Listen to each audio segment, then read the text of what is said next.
হগয় ছিলেন একজন ভাববাদী, যিনি ভবিষ্যৎবাণী করেছিলেন লোকেরা বাবিল থেকে ইসরায়েলে ফিরে আসার পর।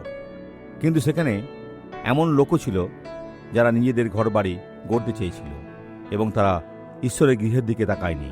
আজও লোকেরা এই কাজ করছে। তারপর তিনি হগয়ের 1-2 পদে বলেন, তিনি কহিলেন, বাহিনীগণের সদাপ্রভু এই কথা কহেন, এই লোকেরা বলিতেছে, সময় সদাপ্রভুর গৃহ নির্মাণের সময় উপস্থিত হয় নাই। ঈশ্বর যদি আপনাকে আমাদের লক্ষ্যের পৃষ্ঠপোষক হতে আহ্বান করেন এবং এর বীজ ইতিমধ্যে আপনাকে দিয়ে থাকেন, তবে লুকিয়ে থাকবেন না। আপনি যা করেছেন তার জন্য আপনাকে জবাবদিহি করতে হবে।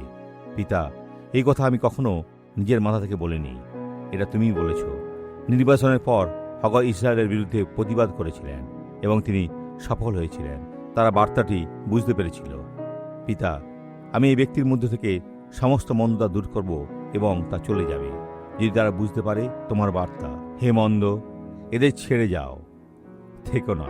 যিশুর নামে ধন্যবাদ প্রভু, আমেন।